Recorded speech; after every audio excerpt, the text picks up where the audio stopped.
Olá! Hoje a gente vai mergulhar fundo no universo de um dos grandes escritores do nosso tempo, o autor turco Orhan Pamuk, vencedor do Prêmio Nobel. Isso aí. E a nossa fonte de hoje é, assim, um prato cheio. É um trecho de uma entrevista onde ele realmente abre o jogo. Abre mesmo.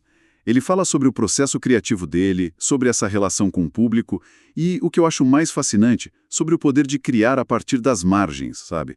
Longe do centro do mundo literário. Exato. E a nossa missão aqui é tentar entender isso, como a geografia cultural de um artista molda o trabalho dele.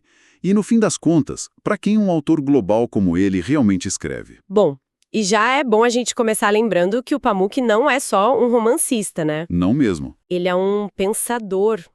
Um cara que reflete profundamente sobre essa ponte e, às vezes, o abismo entre Oriente e Ocidente, o passado e o presente. Essa entrevista é tipo um acesso direto a essa mente. Ok.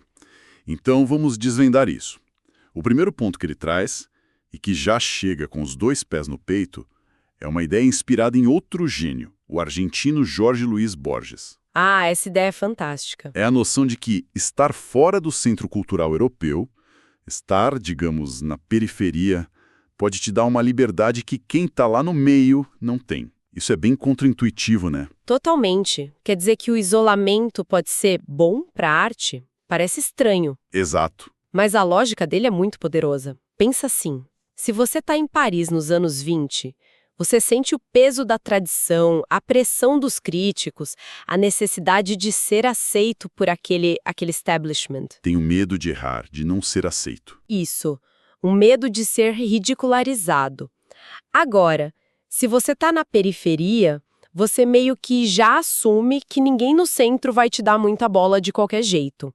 E essa falta de expectativa é libertadora. E aqui que fica realmente interessante, os exemplos que ele usa são perfeitos. São ótimos. Ele fala dos artistas espanhóis do início do século XX, tipo o cineasta Luis Buñuel ou o pintor Salvador Dalí. Sim, eles não estavam no epicentro, que era Paris. Não, eles estavam na Espanha, que na época, nas palavras do Pamuk, era um lugar mais camponês. E justamente por eles saberem que a elite parisiense provavelmente olhar para eles como uns caipiras... Eles não tinham nada a perder. É isso, eles não estavam preocupados em seguir as regras da academia francesa. A preocupação era seguir as próprias obsessões, os próprios instintos. Por mais malucos que fossem. Exato. A distância deu coragem para eles experimentarem, para serem surrealistas de uma forma visceral, sem pedir licença. A atitude é... já que não vão me aceitar mesmo, vou fazer exatamente o que eu quero. E é daí que nasce a vanguarda. E o mais legal é que ele conecta isso com a própria experiência, né? Ele sentiu isso na pele. Sentiu totalmente.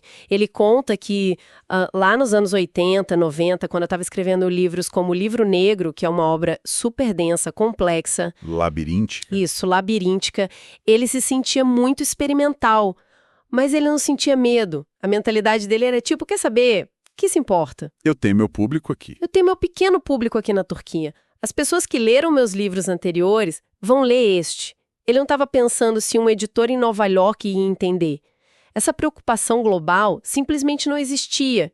E foi isso que o deixou livre. E falando nesse público turco, tem uma história sensacional sobre o livro talvez mais famoso dele, Meu Nome é Vermelho. Ah, a do jornalista holandês é ótima. Conta essa história que ela muda tudo. Então, o Pamuk conta que um jornalista holandês chegou para ele depois de ler o livro e disse algo como: olha, é um livro maravilhoso, mas que pena que meus conterrâneos não vão entender as referências. Que referências? As referências clássicas da arte da miniatura persa, poemas como os de Nizami, o Shahnameh de Ferdowsi, coisas que, na cabeça do jornalista, eram distantes para um europeu. A suposição era óbvia.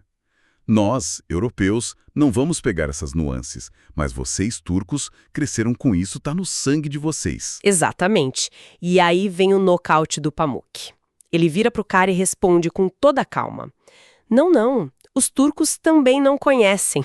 Uau! Pensa no impacto disso. Ele está dizendo que, por causa de um projeto radical de ocidentalização na Turquia, o país se afastou de propósito da própria herança otomana, da herança islâmica. Então essas obras clássicas se tornaram tão distantes para um jovem em Istambul quanto para um jovem em Amsterdã. Exatamente, é um corte cultural profundo. Peraí, só para a gente ter uma ideia da dimensão. O que é o Shahnameh, por exemplo? Olha, o Shahnameh de Ferdowsi é o grande épico nacional do Irã, do mundo persa. É para eles o que a Ilíada de Homero é para os gregos, sabe? A base de tudo? A base, a história mítica da nação.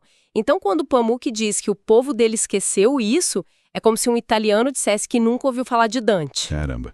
Então o livro não era uma tentativa de traduzir o Oriente para o Ocidente como o jornalista pensava. Não, era muito mais subversivo que isso. Era um ato político. Era uma declaração política, nas palavras dele, para o próprio povo. Era quase uma arqueologia cultural. Ele estava dizendo para os leitores turcos, olhem, essa também é a nossa história. Essa riqueza, essa arte, isso também pertence a gente. Não vamos deixar que seja esquecida. Um esforço de reconexão. Total. E tem um detalhe que ele menciona que mostra como essa intenção é concreta, não é só discurso. Qual? As novas edições dos livros dele na Turquia, agora elas vêm com uma cronologia no final, mas é uma linha do tempo dupla. De um lado, o que acontecia no Oriente, Bagdá, Istambul. Do outro, na mesma página, o que acontecia no Ocidente, Veneza, Francis Bacon, em Londres. Que incrível. É uma ferramenta visual para dizer, a gente não vivia em planetas separados. A história acontecia em paralelo. É a construção de pontes, literalmente, no papel. Ok, entendi. Então ele estava escrevendo para reconectar os turcos com a própria história. Mas isso me deixa com uma dúvida. Quem exatamente era o leitor na cabeça dele naquela época? Se não era o mundo, era só o leitor turco. A resposta dele para isso, para aquele período, é fascinante pela simplicidade. Ele diz que o leitor que ele imaginava não era uma coisa abstrata, tipo o povo turco. Era mais pessoal. Muito mais íntimo. Nas palavras dele, o leitor, na minha mente, era a pessoa que leu meu livro anterior. Uau! Isso é muito específico. É quase como escrever uma carta para um amigo que já te conhece. Exatamente isso. Você não precisa explicar tudo de novo, pode aprofundar a conversa. O público dele era essa comunidade que ele vinha construindo livro a livro. Era um diálogo contínuo. Mas tinha uma vozinha lá no fundo, né? A do pai dele. Sim, essa semente de ambição global.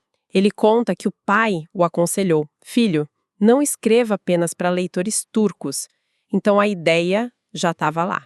O problema é que essa vozinha não só cresceu, como virou um estádio lotado. A realidade dele hoje é bem diferente. E ele traz os números que são de cair o queixo. Hoje, os livros dele são traduzidos para 63 idiomas. 63. E o dado mais maluco é este. De cada 10 livros que ele vende no mundo, só 2 são na Turquia. 8 são vendidos em outras línguas. O pequeno público turco que o libertou virou a minoria. Ok. Então os números são claros. Ele é um autor global. Mas isso me deixa com um nó na cabeça. Como ele evita a armadilha de começar a se auto-exotizar? Essa é a pergunta de $1 milhão. Sabe? De escrever pensando no que o leitor de Nova York espera de um autor turco. Essa consciência toda não acaba matando aquela liberdade da periferia que ele tanto valorizava? É o paradoxo do sucesso. No momento em que o mundo te descobre por você ser autêntico, surge uma pressão para você continuar entregando essa autenticidade de um jeito palatável.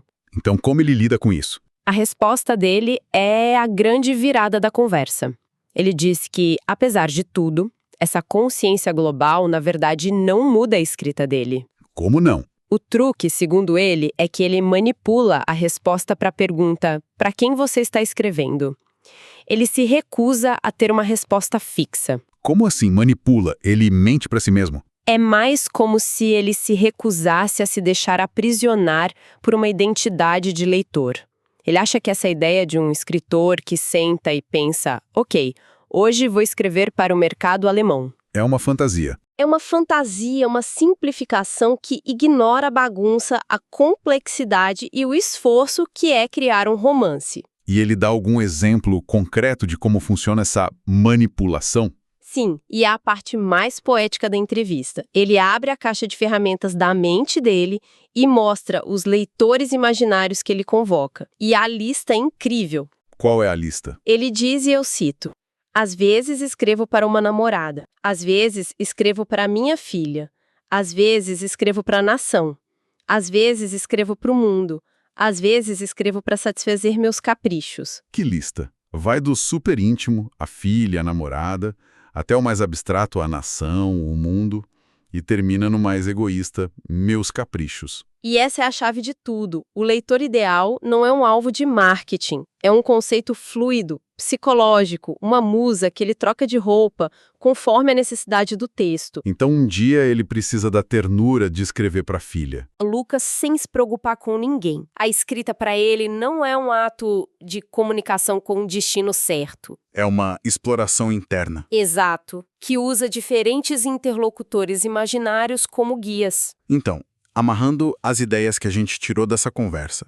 Primeiro, essa noção de que a liberdade criativa pode vir justamente de não estar no centro das atenções. A vantagem da periferia. Segundo, que escrever pode ser um ato de resgate, de reapresentar a um povo a sua própria cultura esquecida. Uma arqueologia cultural, como a gente falou. E por último, essa relação de um autor global com o público, que no fim é menos sobre quem compra os livros e mais sobre esse fantasma que ele inventa na própria cabeça. Perfeito. No fim das contas, a grande lição que o Pamuk nos dá é uma recusa às respostas fáceis. A criatividade de verdade nasce dessa bagunça, dessa complexidade. Não tem fórmula. Não tem.